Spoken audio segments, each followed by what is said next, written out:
how you doing? Welcome to Garden Fork Radio. It's Eclectic DIY. My name is Eric. I am your host. You ever watch the Craft Man on YouTube video?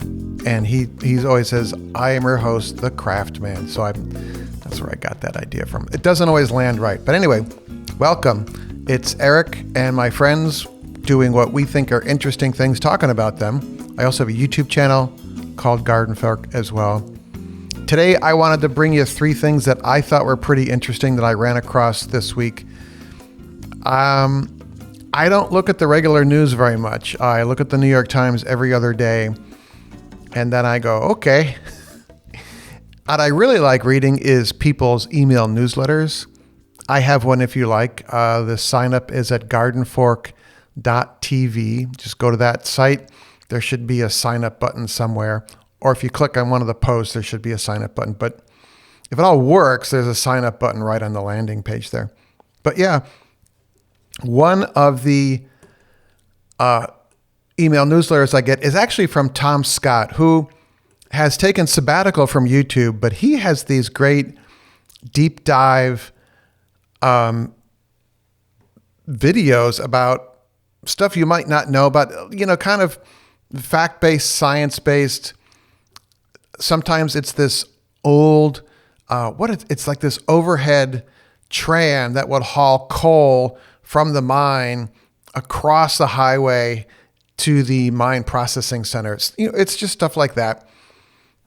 And he runs the whole thing himself. It's just him and a camera, and he runs around. He's mainly running around Europe, and he is a super geek. He has also a show called Lateral, where really smart people get questions about things they know nothing about. And I've watched it a couple times. It's not my thing, but maybe I should check it out. But he's taking a sabbatical from making his videos. He's working on some bigger project, which he hints at here. But he has a post. That's an email, a post. I don't know what you want to call it. Some stuff on YouTube, some stuff not. And what I liked this week, I'll just read it. It says, epic upcycling. No, that's the wrong one. That one's okay too, but he goes, I've linked to Dime Store Adventures a few times before, and the channel continues to do great historical research. Rabbit Hope deep dives? What's a hope? Maybe Rabbit Hot deep dives? Anyway, like this one about, the title is Everything Except This Monument Hidden in the Bushes. And one of his readers, Maddie, sent this over. And I was like, okay, I got to watch this. And of course, on YouTube is a fella who does quirky, maybe is the right word, just kind of not on everyone's radar, historical history videos. And this one is about I guess you call it a monument. It looks like a tomb. What's a tombstone, but isn't a tombstone? It's like a granite pillar. And etched on it, carved into it on all four sides, it looks like it's about 5 feet high and about maybe 24 inches on a side. It's a square. Is the story of how on this site, one guy murdered another guy, and then the guy who was the murderer was caught like 3 weeks later, and he was hung on this same site and then left to hang for a while, which was, I guess, a thing back then to dissuade people from committing crimes, because they were like, here's what's going to happen if you get caught. You're going to be hung. But anyway, there's this monument about this murder, and you're like, who puts this here, So at the end is a name. It's Joseph Peace Hazard. And so the Dime Store's Adventures gentleman goes down this rabbit hole about this gentleman, Joseph Peace Hazard, because it ends up that this isn't the only monument he has put up. He's put up some informational ones about go this way to get to the lighthouse. I guess this is a lighthouse back then people would travel to, or this is the town line, or this is the road to get to another town, stuff like that. But there are a couple of these monuments about things that happened. And then, so of course, he just tangents from the monument into this gentleman's life. And he was what's one of these people that does seances and stuff? You know, they believe in the afterlife, people coming back, to spiritualist. Is that it? Anyway, he's big into this, and he's not hurting for money either. So he can pursue these things. He's built several houses, one of which he built and then just stayed empty. And this is almost an hour long. And a lot of it is just this gentleman, I don't know if I can find his name here, talking. And I watched the whole thing. I watched it while I was getting ready to cook, you know, like I'm chopping carrots and stuff. And so I just stick the iPad in front of my cutting board. So yeah, I'm not watching the whole time, but I'm listening. And then he's got some pictures and I watch that. And there's all sorts of historical information on Joseph Peace Hazard.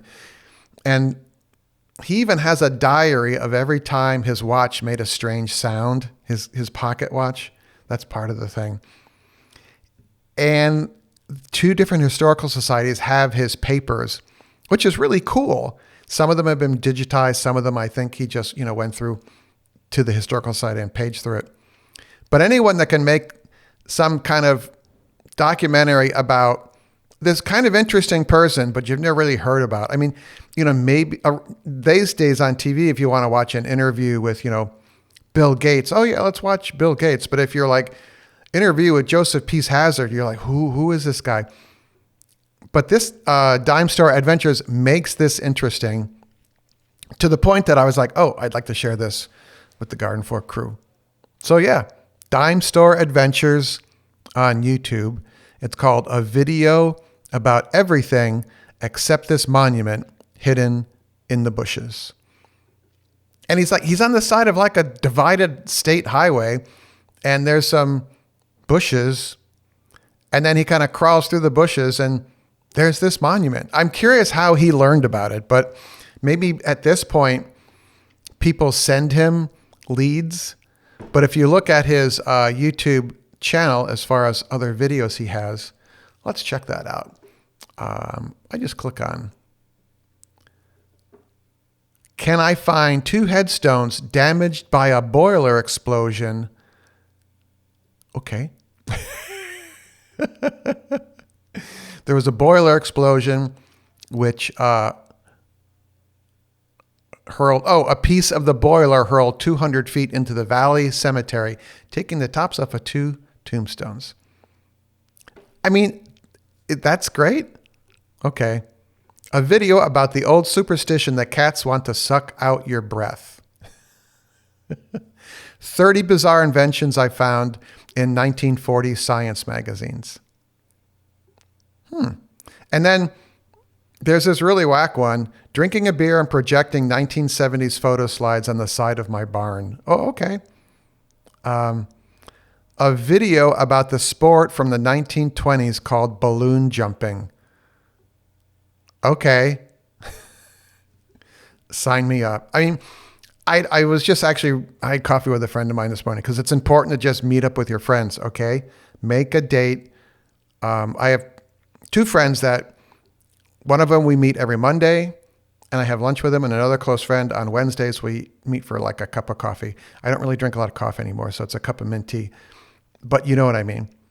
But anyway, I don't know why I went there. Let's get back to Mr. Dime Store Adventures here. That's just the beginning of, there's like 40 videos here, 50 videos.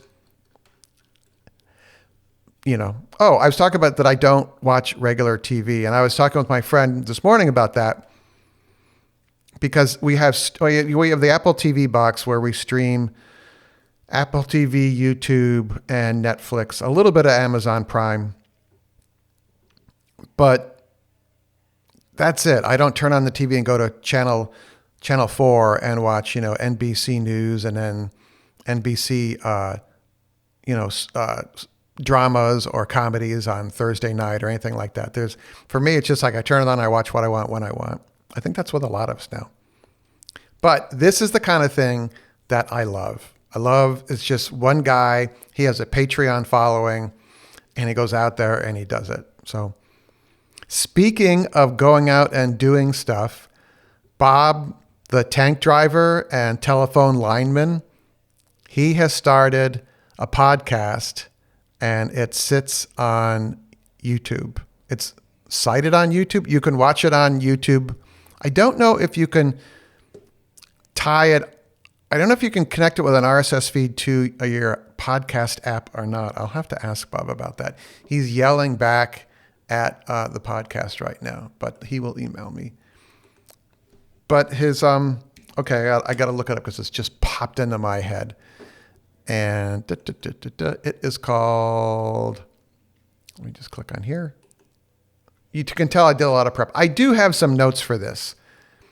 It's called, his channel name on YouTube is called Scar Finger. I don't know why that is. Bob will be on to the show to talk about it.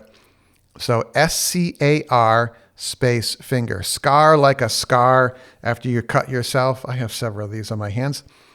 Scar finger. So maybe one of his fingers got pinched by the tank or some telephone wire. Who knows? What I do like, here is a great comment. Great advice from a great guy. Kindness to another is a gift to them and a larger gift to yourself. I'm going to try to be kinder this year and more grateful. And being more grateful helps fuel my kindness. And being more grateful helps fuel my kindness. Thanks for your sage advice, Brother Bob. Nice. Coach Motorhawk says, love this. Well said.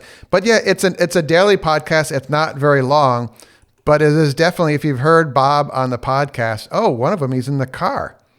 I don't know if you're supposed to do that in the car. I'll have to talk to him about that.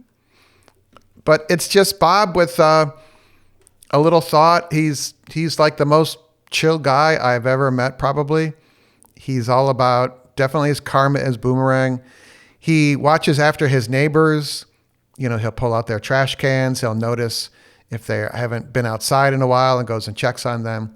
So it's called, Scar Finger. So just go to YouTube and type in Scar Finger, or I will, I'll have a link here in our show notes for the show here. I'm keeping all the show notes in Apple Notes, by the way, and that makes things a lot easier.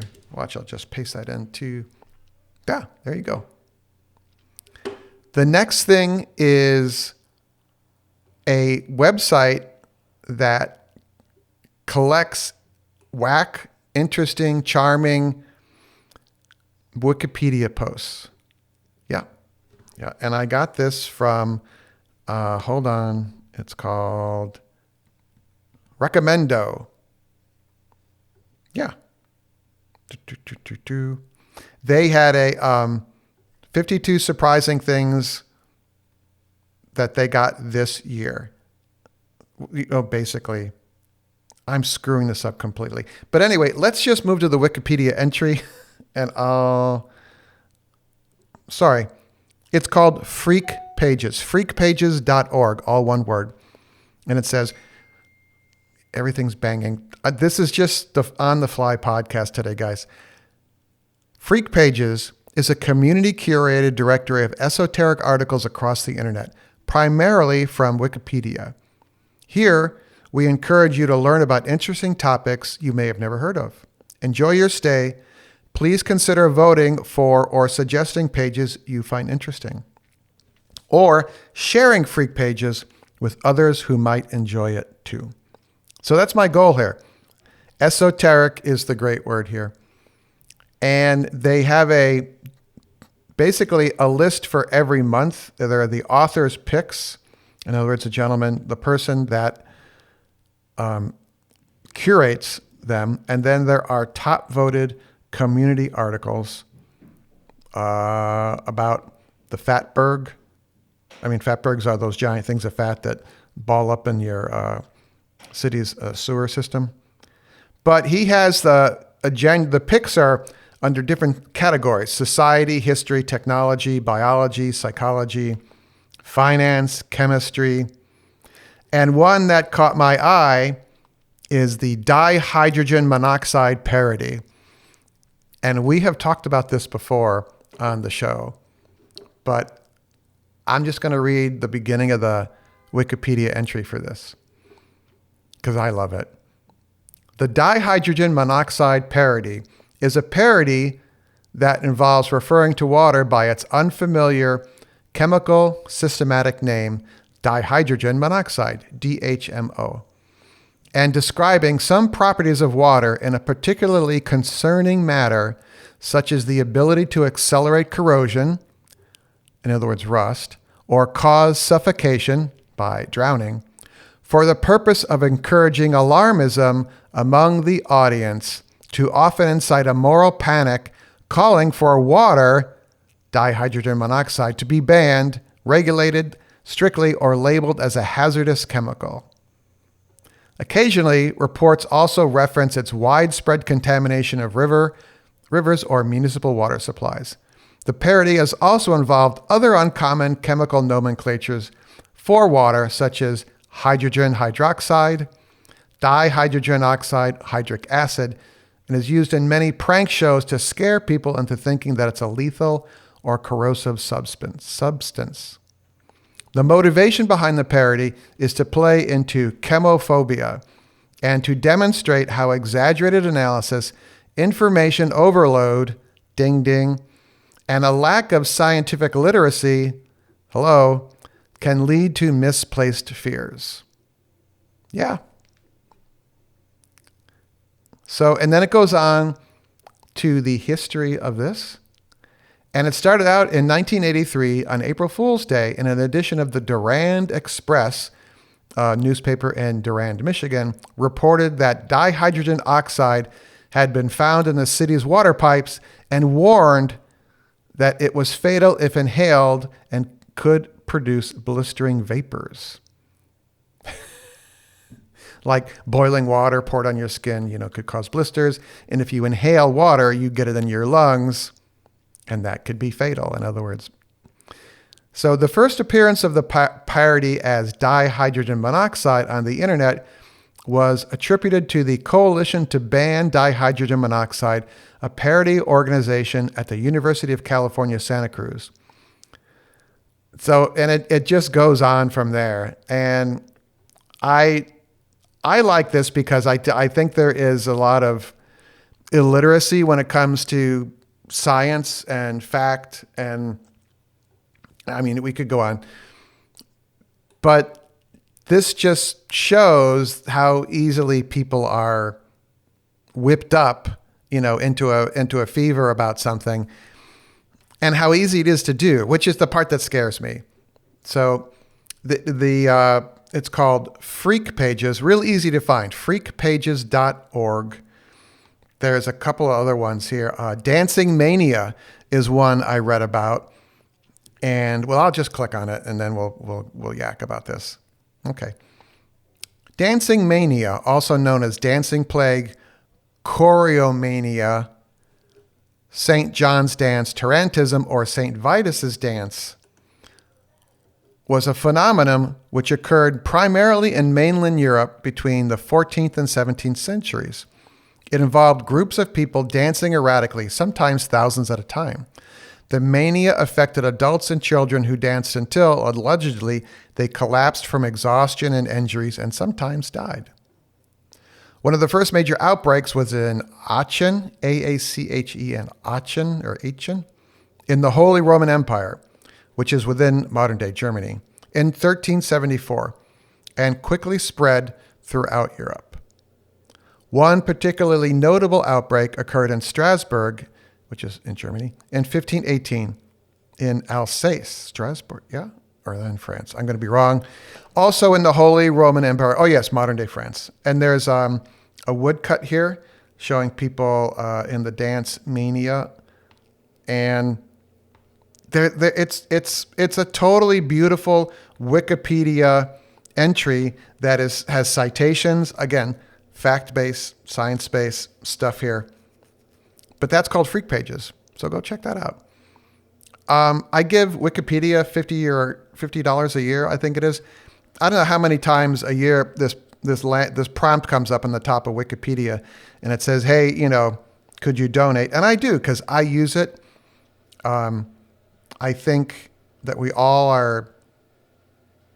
I think you should just punt them some bucks if you do have the money. If you don't worry. There are other people here that can listen to that. All right. Next thing. There's an actual reason you can't recycle plastic. This is by Hank Green, who him and his brother are really old school YouTubers. They have a video channel where Hank and John Green talk back to each other. One of them does, I think, a Tuesday video, and the other one does a Thursday video. And Hank writes he has his own channel. He also runs a channel called Sci Channel, Science Channel.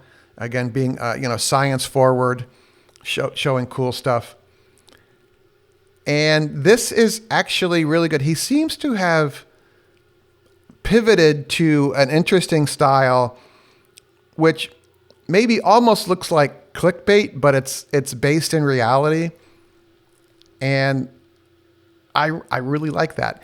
And there actually is a reason why you can't recycle plastic. And I'm going to spoil it, but it's worth totally watching. It's 36 minutes. Again, you could watch it, listen to it while you're cooking or exercising, rowing machine, bike machine, doing push-ups.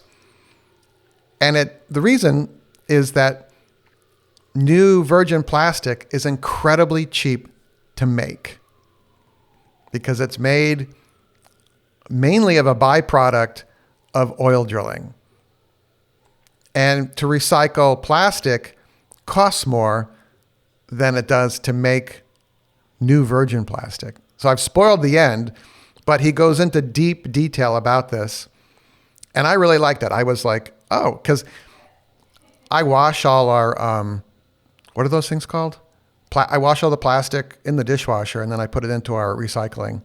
And the cleaner your plastic is, the more likely that your town will be able to sell their bulk plastic to be recycled. If a lot of it is filthy dirty, recyclers won't take it. So the cleaner your plastic is, you're actually helping the recycling business to be more successful because you're delivering them clean plastic.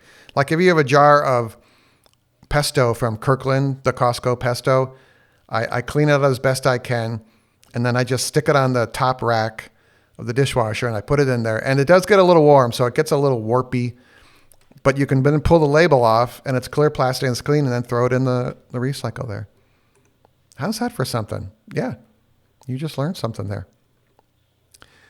Though, okay, so we've talked about Bob. We've talked about oxygen, hydration. We talked about water. And we talked about recycling with Hank Green. His brother wrote a really great book. His latest book, is it John Green, Joe Green? I'll have to look this up while I'm talking. It's all about, I'm blanking on the word. Tuberculosis.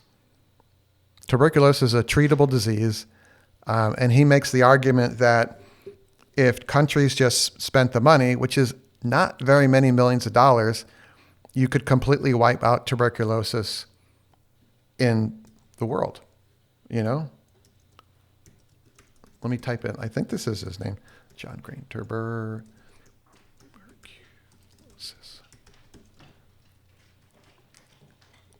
Yeah, John Green, Everything is Tuberculosis is the name of the book. Has a Wikipedia entry. Here we go.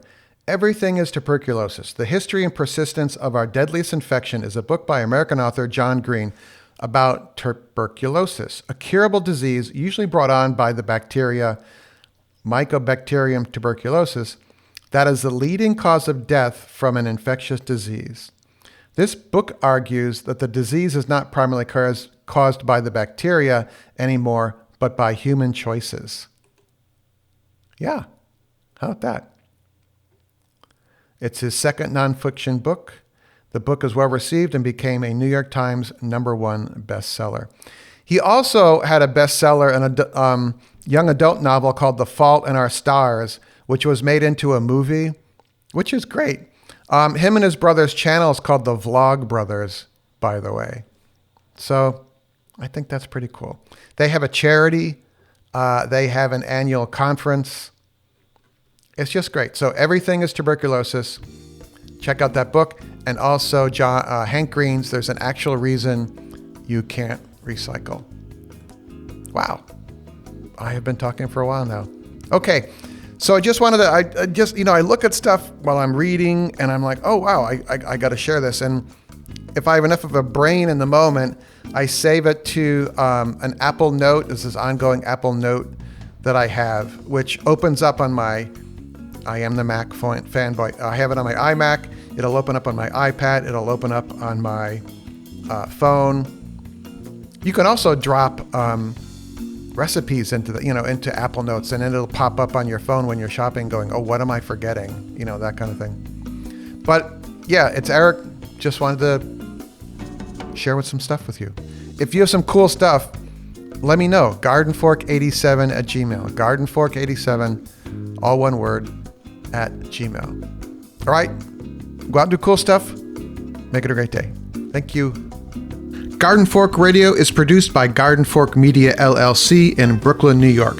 The music in the show is licensed from audioblocks.com and uniquetracks.com.